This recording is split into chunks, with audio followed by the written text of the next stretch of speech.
मरत नाही, त्याला वंदन करून मी आपली सुरुवात करतो। आजच्या कार्यक्रमाचे अध्यक्ष माजी केंद्रीय गृहमंत्री सुशीलकुमार शिंदे साहेबजी मला तर की या कार्यक्रमाला उपस्थित असलेले आमचे मित्र शहाजी बापू पाटील, वेळ झालेला आहे, कुणालाही त्रास होऊ नये, पाऊस पडला तर सगळं कठीण होऊन बसेल। उपस्थित या संस्थेचे संचालक, शिक्षक, विद्यार्थी या छोट्याशा कार्यक्रमाला साहेब असंच मनरूप हे विद्यार्थ्यांसाठी चांगली गोष्ट आहे।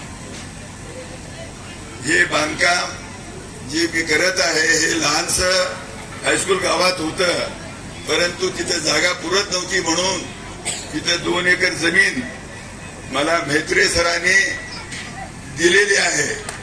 माझी ट्रस्टची 35 एकर जमीन आम्ही भावकीने दान दिलेली आहे, परंतु तिथं दर लागत नाही म्हणून ही जमीनची मागणी केली, त्यांनी दिलं, त्याबद्दल त्यांचेही आभार मानतो।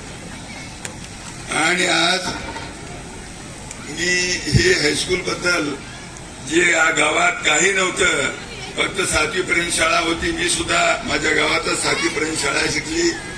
नंतर मी नागपूर टेक्निकल हायस्कूलमध्ये गेलो, परंतु 1963-62 ची गोष्ट आहे की 11वीला मॅट्रिक म्हणत होते, तिथपर्यंत माझं शिक्षण झालं नाही। आमच्या काही अपरिहार्य कारणामुळे वडील आजारी पडत होते, मी सोडून आलो आणि 1977 साली मी एक संस्था रजिस्ट्रेशन केली आणि त्याला 35 एकर जमीन दान दिल्यामुळे आमचा उद्देश होता हेल्थ एज्युकेशन पर्पज साठी संस्था केली होती, बदिउद्दीन कादरी संस्था।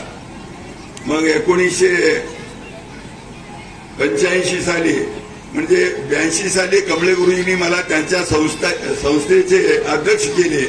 सोलापूर जिल्हा संस्था जी होती त्यांची, त्याच्यामध्ये मी अध्यक्ष झाल्यामुळे गुरुजींनी 5-6 हायस्कूल काढले होते। प्रत्येक हायस्कूलला मी भेट दिलो, बरूरमध्ये दिलो, औरादला दिलो, मंद्रुपला दिलो, भंडरकोटे, विंचूर, कंदलगाव। त्यावेळी मला आठवलं की हे गावातील विद्यार्थी इथं शिकतात, गुरुजींनी हे शाळा काढल्यामुळे त्यांचा शिक्षणाची सोय झाली। माझ्या गावामध्ये शाळा नाही आणि 7वी नंतर ह्या गावाची बी परिस्थिती अशी आहे, तिन्ही बाजूला नदी भीमा आहे, फक्त एकच मार्ग आहे जाण्यासाठी उत्तरेकडे। मग इथली मुलं त्या जमान्यामध्ये ते बाहेर काही गरीब विद्यार्थी जाऊ शकत नव्हते, मुली जाऊ शकत नव्हते। मग मी अप्लिकेशन केली 1985ला, 86ला मान्यता मिळाली। ती मान्यता मिळवून देण्यासाठी त्यावेळी मंत्री होत्या, परंतु आम्हाला मान्यता मिळताना ते मंत्री नव्हते, उतरले होते, परंतु त्यांनी आम्हाला सहकार्य केले। आज ते नाहीत, परंतु त्यांनी आम्हाला सहकार्य केल्यामुळे ही हायस्कूल मिळाली आणि याच्यासाठी 1 रुपया सुद्धा खर्च झाला नाही। त्यानंतर या गावामध्ये जे काही विद्यार्थी शिकत होते त्यांना शिकण्यासाठी सुद्धा एका वर्गाला कमीत कमी 30 विद्यार्थीपेक्षा जास्त विद्यार्थी असल्याशिवाय क्लास चालत नव्हता। माझ्या गावात एकंदरीत 7वी मध्ये 15-16 विद्यार्थी असायचे आणि बाकी विद्यार्थी नाही। मग शाळाला मंजुरी अनुदान मिळणार नाही, मग ह्यासाठी प्रयत्न केलो। आमची 35 एकर जी जमीन दिली होती, वर्षाला 30-40 होतं माल येत होतं। आम्ही बोर्डिंग सुरू केली, बाहेर गावाचे विद्यार्थी येऊ लागले, त्याने येऊन इथं खाऊन पिऊन राहिल्यामुळे ही 7वी, 8वी, 9वी, 10वी पर्यंत शाळा जिवंत राहिली। त्यामुळे या गावातील या आजूबाजूच्या कारकल, गुरगोट हे सगळे विद्यार्थी शिकू लागले। आणि त्यानंतर शिंदे साहेब ज्यावेळी ते सीएम होते, त्यांनी औषसाठी 5 लाख रुपये मदत केली आणि मंद्रुपसाठी 5 लाख रुपये मदत केली।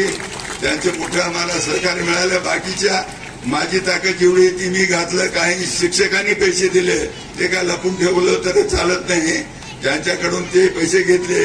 आमच्या घराचे 30-40 लाख रुपये शेत विकून घातले, त्यावेळी मंद्रुपची शाळा जिवंत राहिली। आणि ह्या गावामधील आता हे जे बांधकाम करत आहेत ह्याच्यासाठी काही लोकांनी, माझ्या मित्रांनी मदत केली, इथं बसलेले आहेत बिचारे सोहेल साहेब ते कानपूरचे आहेत, त्यांची धंदा टॅनरीचा वगैरे आहे, त्यांनी सुद्धा 14 लाख रुपये मदत केलेली आहे. आणि ह्या पद्धतीने ते मी शाळा फक्त मर्यादित 10वी भविष्यात ते ज्युनियर कॉलेज एवढ्या पुरता मर्यादित न करता मला असं वाटलं की बाबा आपण काहीतरी एक चांगलं काम करायचं असेल तर हे विद्यार्थी एवढे अजून बाहेरगावी जाऊन शिकण्याची ऐपत नाही, ताकद नाही. म्हणून ह्या गावामध्ये माझा विचार आहे पुढच्या वर्षी ज्युनियर कॉलेज असेल मंद्रुपमध्ये, औजमध्ये, आणि त्यानंतर भविष्यात BBA, BCA, MCA असे कोर्सेस करून ही मुलं शिकतील गरिबांचे, आणि चांगलं शिक्षण मिळालं तर ते बाकीचे मोठे लोक जे बी आहेत ते बी शिकतील. अशी व्यवस्था होण्यासाठी मी इथं पर्यायी ही शाळेचं बांधकाम सुरू करायला लावलेलं आहे. आणि ईश्वराची कृपा आपल्या सगळ्यांच्या दुआ राहिल्या तरी शाळा तिथपर्यंत जाईल. आम्ही तर असं विचार केलेला जीवन मिळालं पाहिजे तेवढं. नीटची परीक्षा सुद्धा जे कोर्सेस होतात त्यांचे कोचिंग होतात ते लातूरला आहेत, तिथं 2-2, 4-4 लाख रुपये फी घेतात एक विद्यार्थ्याला. एवढी फी गरीब मुलं देऊ शकत नाही. ह्या पद्धतीचे शिक्षण ह्या गावातून मिळायला पाहिजे अशी माझी एक अपेक्षा आहे. भविष्यामध्ये ते प्रयत्न करणार आहेत. आता ईश्वराची इच्छा आपल्या लोकांच्या सदिच्छा असल्या तर ते काम पूर्ण होईल. आणि बाकीचे मी साहेबांना, तुम्हा लोकांना, प्रणितीताईंना मी बोलवलो, त्याला त्यांनी आमच्या बोलवलेल्या ह्याला मान देऊन त्यांनी आले, त्यासाठी प्रथम त्यांचेही स्वागत अभिनंदन करतो. आणि माझी अपेक्षा आहे आमचे इथं मित्र बाळासाहेब शेळके आहेत, मप्पा जमादार आहेत. आता बोलताना मला ते काय मी मागे बघून जास्त करत नाही, त्यामुळे मला ते नाव असं राहतात, लोकांना वाटतं काय पाटील कुणाचं नावच घेत नाही म्हणून. मी सगळ्यांचे आभारी आहे. आणि भविष्यामध्ये मी एक सांगतो, हे चांगलं काम जेवढं करता येतं तेवढं करायचं आहे. आता जी मी 35 एकर जमीन दिली त्या जमिनीची किंमत आज 10-15 कोटी रुपयाची जमीन झालेली आहे.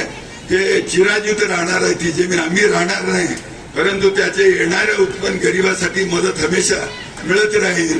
आणि भविष्यामध्ये ह्या ज्या नीटच्या, जेईच्या ज्या काही अकॅडमी काढून लोक पैसे कमवू लागतात तसं पैसे न कमवता गरिबांना कसं मदत होईल, कमी खर्चामध्ये त्यांना कसं शिक्षण मिळेल याच्याकडे माझा ओढ आहे. ज्या लोकांनी मदत केली किंवा भविष्यामध्ये करतील मी माझा प्रयत्न सतत ठेवणार आहे. आणि एक दुसरी गोष्ट, मी धार्मिक आहे, तुम्ही बी धार्मिक आहात. तुमचा आम्ही त्यासाठी सुरुवात करताना आम्ही सगळे एक दिवस मरून जाणार आहोत, कोण राहणार नाही. राहणार फक्त एक ईश्वर अल्लाह परमात्मा जो म्हणतो आपण, तो जन्मला नाही, तो मरत नाही. 4 दिवसाच्या बाजारासाठी आपण आलो, चांगला बाजार करा, वाईट बाजार करा, तुमच्या बरोबर जाणार आहे. तुम्ही माझी मुलं, माझी नातू, माझे पाहुणे, माझे समोरचा माणूस एवढा श्रीमंत होऊ लागलं, त्याच्यापेक्षा मला जास्त श्रीमंत व्हायचं आहे. मग ते काही बघायचं नाही, वाईट काय चांगलं काय कसं बी करून कमायचं. हे आमच्या तुमच्यासाठी जो बी करत असेल ते पारलौकिक जीवनामध्ये आपल्याला त्याचा काही फायदा होत नाही. आज मोगल मरून गेले, खिलजी मरून गेले, ते निजाम सरकार मरून गेले, अनेक राजे महाराजे सगळे मरून गेले. त्यांची वंशज कुठे आहे पत्ता नाही. आमचा तुमचा कुठे लागायचा आम्ही सतत विचार करतो. आमची मुलं श्रीमंत करायला पाहिजे. माझ्या विरोधामध्ये अमुक माणूस आहे, त्याच्यापेक्षा मी पुढे जरूर जावा. 2 मार्ग आहे, ते खरं खोटं. जे मार्ग तुम्ही अवलंबून कराल ते तुमच्या स्मशानभूमीमध्ये खबरमध्ये मुलगा, मुलगी, बायको, बाप, कोणी मित्र कोणी येऊ शकत नाही. आम्ही केलेले हिशोब आम्ही द्यायचा आहे. परमात्माला, अल्लाहला मी विनंती करतो, तो सतत गुमास्ते साहेब आले तर मी त्यांचं नाव घेतलो का नाही आठवत नाही, ते एमडी आहे किर्लोस्कर कंपनीमध्ये. माझी हीच प्रार्थना आहे की आपण चांगल्या कामाला कोणी सगळ्या हाताने मदत करावा. आणि चांगल्या कामाचं नाव सांगून जे लुटेरेपणा करतात त्यांच्यापासून जागरूक राहायला पाहिजे. या जीवनामध्ये सगळे चांगलेच बोलतात, चांगलेच करतो म्हणतात, काय करतात ते त्याला माहीत, त्यांना माहीत. आपण सगळे परत मी आपलं अभिनंदन करतो. आपण आला त्याबद्दल सर्वांचे आभार मानून माझे 2 शब्द पूर्ण करतो. जय हिंद, जय.